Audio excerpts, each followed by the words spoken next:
panel titled China, Trends and Opportunities. The panel is powered by JMDedu, and I'd like to introduce Sophie Chen, who's partner of JMDedu, who will introduce herself and also the panel. Thank you very much.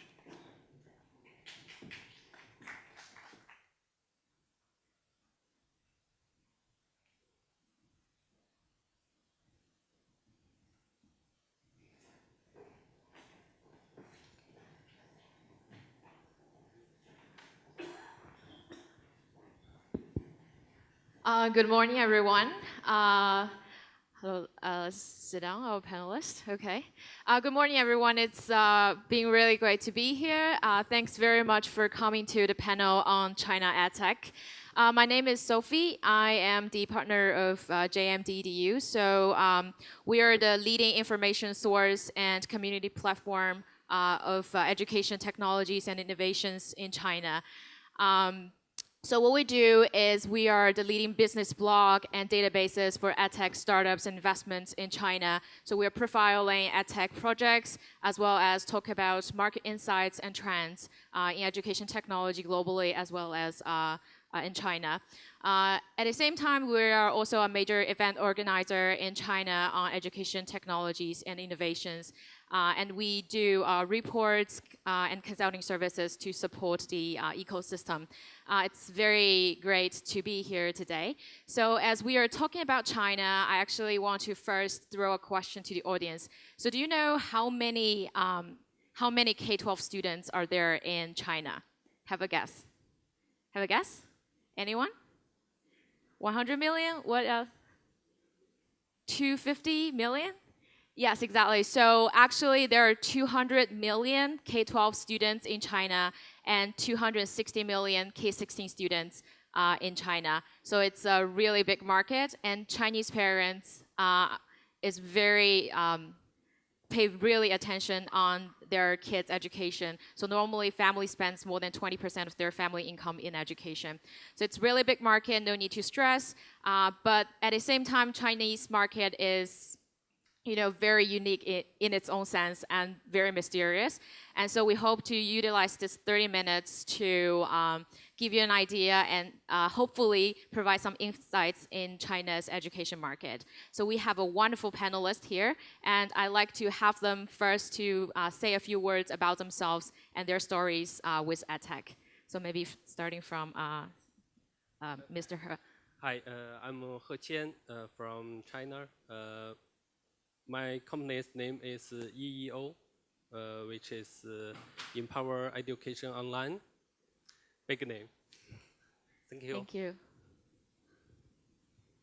Hi, my name is Zachary. We make a language learning social app. What we do is we connect language learners worldwide. So for example, if you're native English speakers learning Korean, there's Koreans learning English as well. So we connect these language learners to help each other with features like translation, transliteration, voice recognition. And we also have a social feeds function that's like Facebook feeds, but you learn languages through that. So it's more about language and culture. We have about 3.5 million users worldwide. 80% of them are actually not in China. The majority of the users' country are like Brazil, US, Japan, Korea, China. So that's what we do. Thank you. Hello, everyone. My name is Bill. I'm from FutureWorks, the leading edtech accelerator and fund in China. We started about 1 year ago.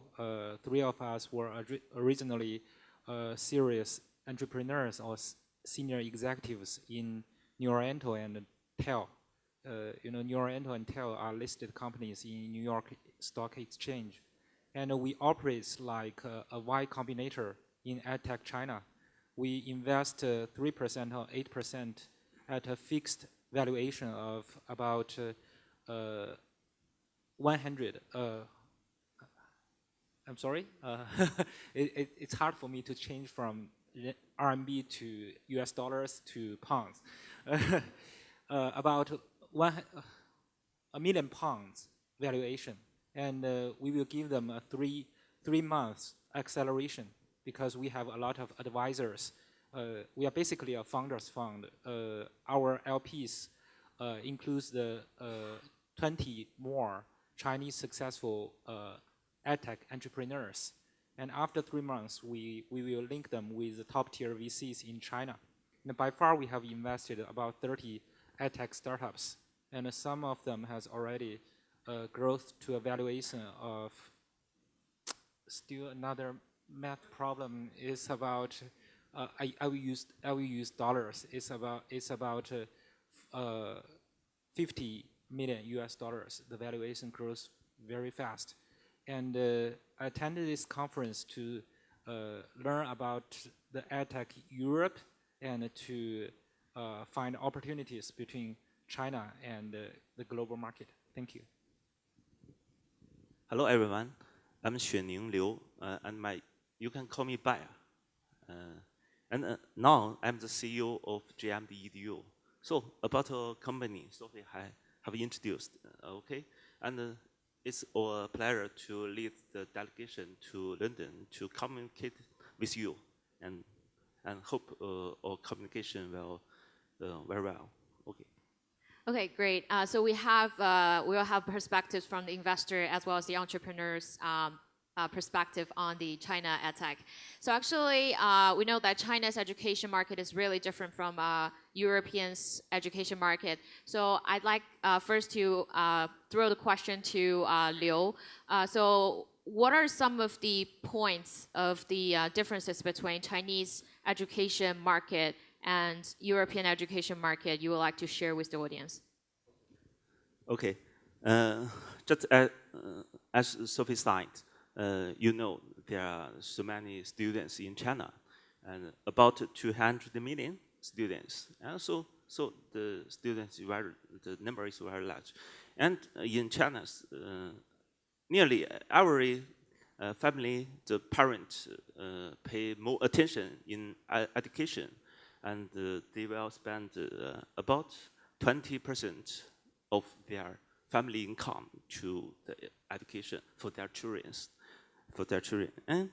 And in China, there are different markets with Europe and the United States, because we think there are two separated education markets. One is formal education, and the second is private sector. We can call it after school market. And in this market, there are about $100 billion. Maybe the market is here, is this. And this year's online education and EdTech are very popular in China, because such as the MOOC, Coursera, edX from US, and there are thousands of companies focused on the EdTech in China, and such as here, there are very famous staff here, and I think these are some difference. And now we have published a report about China's market. If you have interesting, we can send you. Yeah. Okay. Yeah, of course. So we have a stack of reports here. So if you're interested in learning more, you can have a copy. So that's like a deeper report on the China market. So build on your comments. We're talking about, EdTech is really booming in recent years in China. So Bill, because you are an active investor in this field, so what are some of the trends that you see in EdTech in China? Okay, you can read the trend on the book, and as you are taking the book, I will talk about some trends that I have observed in Chinese EdTech market. The first one is Chinese EdTech market is a little bit different from European EdTech market, because European EdTech market is more about a to-school or to-business market. You have a good products, and you use school as your channel of distribution. But in China, things are a little bit different. Chinese government did a great job in the last 40 years. In the year 1978, we do not have a college entrance examination, which means that we have limited universities, limited K-12 schools. We definitely have limited kindergartens. But in the last 40 years, everything has changed. We have enough K-12 schools, we have enough universities and kindergartens, even vocational schools. So Chinese are working very hard to turn the quantitative development into a quality development, which means that we have enough schools, but we have to equip the schools with good digital equipment and with good content. And I think that's just the beginning. So I think Chinese to-school or to-business market is just booming. But we do not have very effective channels because of the government regulations, because of the different provincial policies. But I think things are getting better. Maybe in 1 or 2 years, good to-B products may prevail in Chinese to-school markets. That's one trend. Another trend is that Chinese are seeking of overseas education opportunities, which means that originally the majority of K-12 students will compete for Chinese leading universities like Peking University and Tsinghua University. But now they are opening their eyes globally. So a lot of them will go to the United States and Europe. You know, in United States, Chinese has just surpasses India as the largest undergraduate home country. It's a big trend. And a lot of Chinese high school students are going to the United States and, of course, UK and Europe as well. So parents are seeking overseas education opportunities from kindergarten. So in kindergarten and primary school, they are seeking, say, all comprehensive education. And in high school, they are seeking for global curriculum like IB, something like that.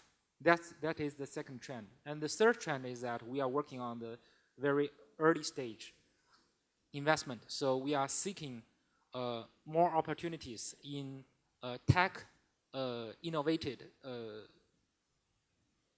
education tools and apps, something like that. So we are trying to find artificial intelligence team who can make teaching easier and who can make learning more effective.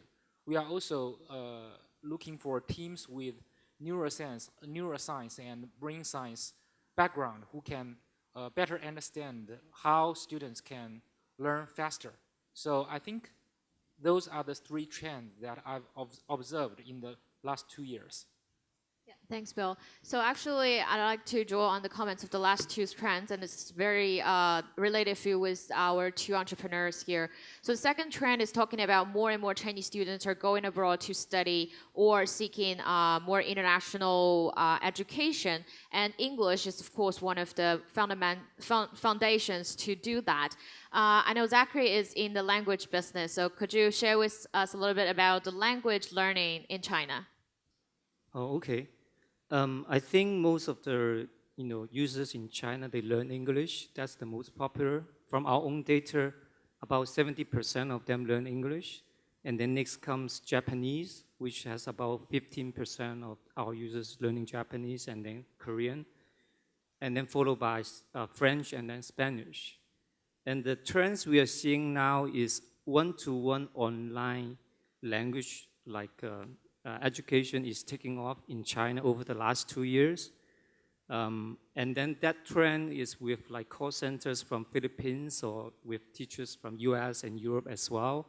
People are paying a lot of money. And then that trend actually since the last year extends to children. So maybe it's a little bit unimaginable, but they are like 4 years old to 12 years old. Now it's very popular for them to take one-on-one English class with teachers from the US. And we are seeing also the big market, of course, is the K-12 education, and we are seeing the important players starting like New Oriental and entering the online English education as well. Some trends that are quite special in China is because WeChat is very popular and dominant, we see actually a lot of language institutes start offering classes on WeChat. So it's like an instant message or in like an app that you can pay, that it lets you like record 60-second audio class every day, and you pay a subscription, maybe 20, 30 US dollars.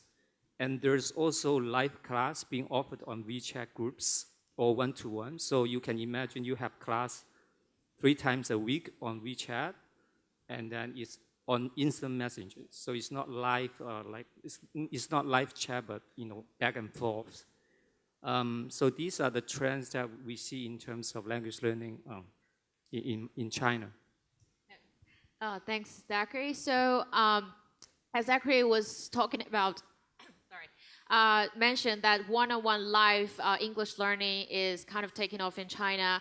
So this live streaming classroom is actually one of the hottest topics now in China. So I know that Mr. He is doing technology solutions for that. Could you explain us a little bit, like how do you see this kind of live online classroom affecting learning? Okay. We know that Chinese can learn a lot of English, but before we learn less oral English. Speaking part, yeah. Like me. So along with the internet and technology improved, now we have online English classroom, like one by one from a teacher from Philippines, US. And our company developed the online classroom which supports 1 teacher and up to 6 students together. So to have good experience, we support a lot of interactions like Blackboard. We have Blackboard on in the classroom. Everybody can have actions together in the same time. And we also support real-time video and audio, which the latency is less than 500 milliseconds. We also support other courseware like PowerPoint with all the animation and sounds effect. Okay. Yeah. So like one-to-one live English teaching is taking off. Actually, there's a company called 51 Talk, which just IPO'd in New York Stock Exchange, is doing that and providing this live English training through online, like via online and using Philippine teachers in China. And like Chen said, except from one-on-one, we're doing more on like group learning, like 1 to 6, 1 to 4, and 1 to maybe 10. And more technology solutions on this kind of stuff are having tracks in China. So that was the more of the market part. So let's move on a little bit to the business side. So I would like to have Zachary give us some insights to like what are the go-to market strategies in China, because their product is a purely 2C market, 2C product, and I think he is in a very good position to answering this because he has global users. He has users in China as well as in US, in Europe. So can you tell us a little bit the difference between like go-to-market strategy for the China market versus like European market or like US market? So in China, I think people use instant message like used to be QQ, which dominates the market. So like 5 or 6 years ago, all these like education companies or teachers, they use the QQ groups actually to attract the users and convert them into paying users for classes. And in recent years, WeChat has dominated the mobile app space.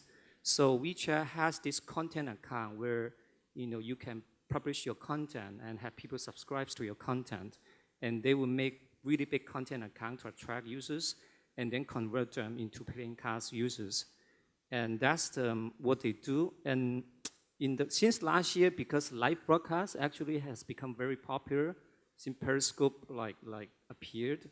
But in China, there's actually a company called YY Technologies. They have been doing live broadcasts on PC platform. First with entertainment and then with education since about 7 or 8 years ago. And they can do live video broadcasts about learning Photoshops with several 100,000 concurrent users watching it. And with the mobile live broadcasting trend, now actually the founders, they are all trying to make themselves internet stars, what we call 网红 in China. So you imagine because the population size, you try to become internet star to become brand icon for your services. And I think 4 or 5 months ago, the CEO of New Oriental with the Youku of China, which is called YouTube of China, which is called Youku, followed him for 2 weeks every day. So doing live broadcasts, that helps New Oriental's image and marketing. And I think last week or 2 weeks ago, a venture capital in China actually did a live broadcast on let's say the Periscope of China. And actually you can guess how many people watch his live broadcast? It's actually, I think it's more than 3 million.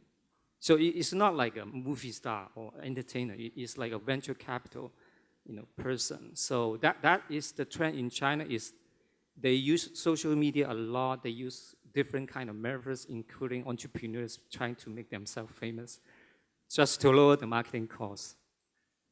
Yeah, so I'm not sure whether, I think I'm gonna give a little bit background knowledge. So if you're doing business in China, especially to the 2C market, you gotta learn a new set of, what are the social networks in China, because the more global ones are not working in China. So like WeChat, QQ, or like Baidu, maybe they're the equivalents of like Facebook, Google, like in China, yeah.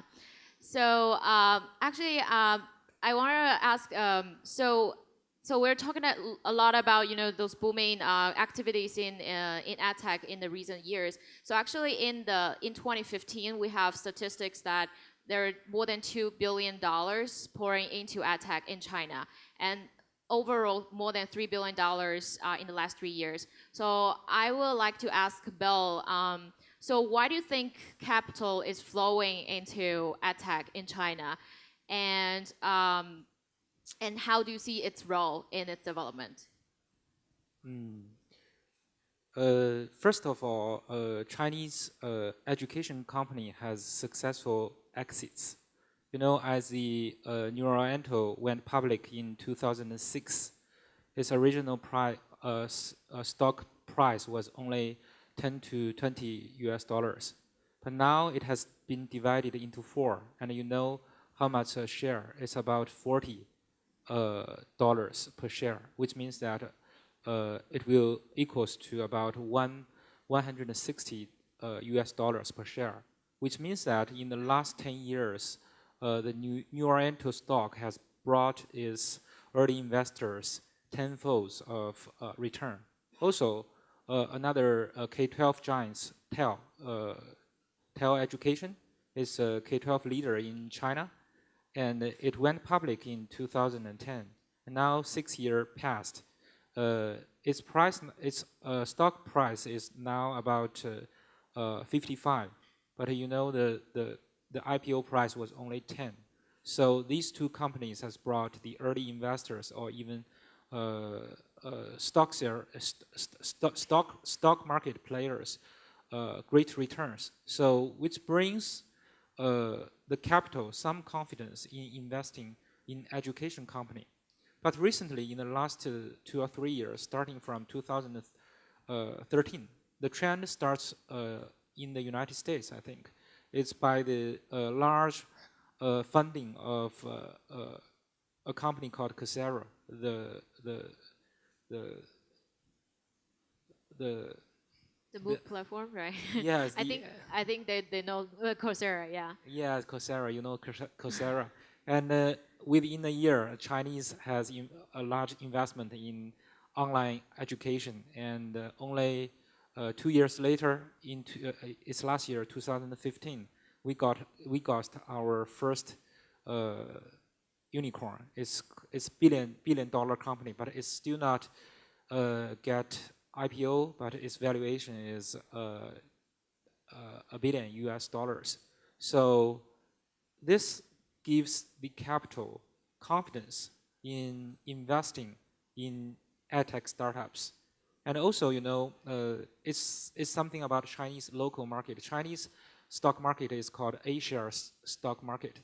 And this stock market has recently approved for companies who originally did not working in education industry to become an education company by acquiring ed companies, education company or edtech companies. So originally in Chinese stock market there were no edtech companies, but when the government approves other companies in other industry to become an education company by acquisition of education company, so it fasters the flow of capital, and it also promotes the early stage investment. So I think that's the two major reasons why Chinese edtech investment catch the second place, only second to United States in the last 2 years. And as for the role of capital, I think capital may play a very, very important role in education, because education develops so slowly because of two things. One is the government regulation. I mean, a lot of public schools are funded by government, and government has certain regulations in those schools. So it affects the business operation of education company. Number two is that there are not enough talent in the education industry. You can do the math. If you just graduated from Oxford or Cambridge, you have a computer degree, you are good at machine learning. What kind of industry will you go in?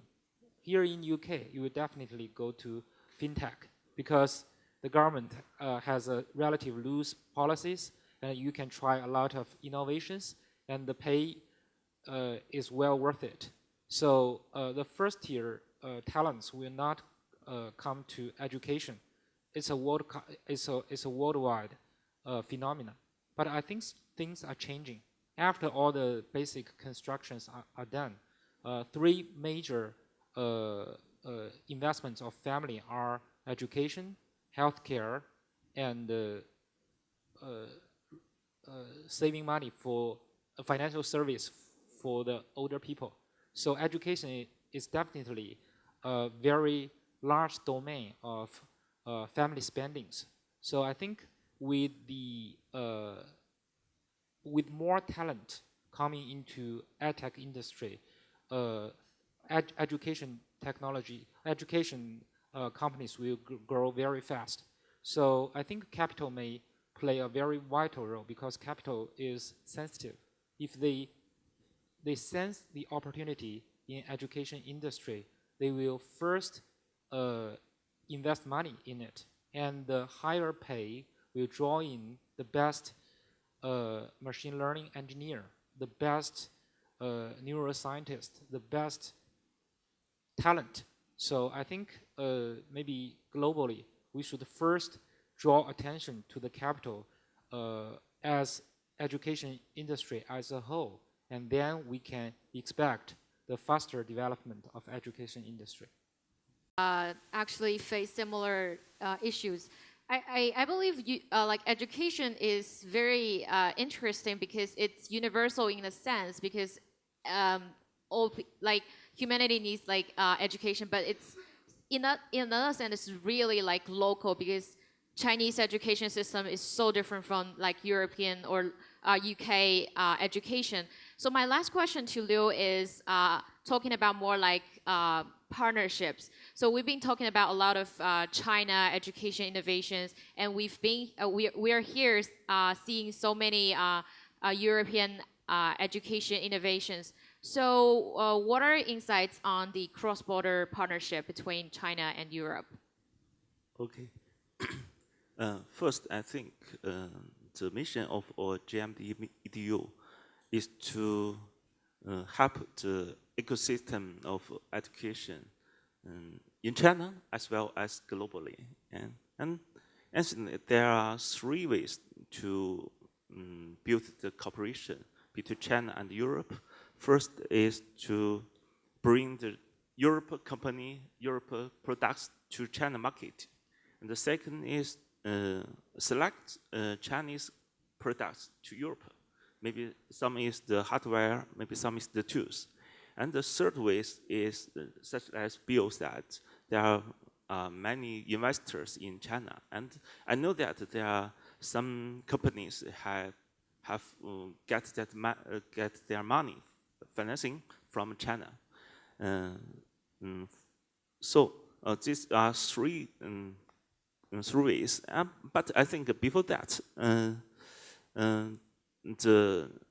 how to know each other and how to communicate is very important, because maybe in China market they don't know more about Europe EdTech. So we want to become the bridge to introduce more and more Europe products to China. And also we want to introduce some Chinese investors, Chinese companies to Europe. And I think the panel is very useful, but I think the time is very limited. So I think we need to find other conference and other event to communicate with you. I know that there are another event in Singapore in November, and then we JMD will hold another event named GUIDE Global Education Technology in Beijing, also in November after the event in Singapore. I think if you have interesting, it's a pleasure to invite you to Beijing to communicate with more and more Chinese founders, investors. Yeah, come to Beijing, yeah. So the time is limited. I know Benjamin is pushing me. So as we were saying, feel free to talk to us because it's only been 30 minutes. It's a very short time to talk about China. And if you're interested in the China market, feel free to take a copy of our report. And we are holding this event in November in China. And if you're interested, come to talk to us. And we invite you to Beijing to have a close look at the China education technology development. Okay, thank you. Thank you very much for coming. I found there are some reports about China. Yes, China yeah. market. You can get it.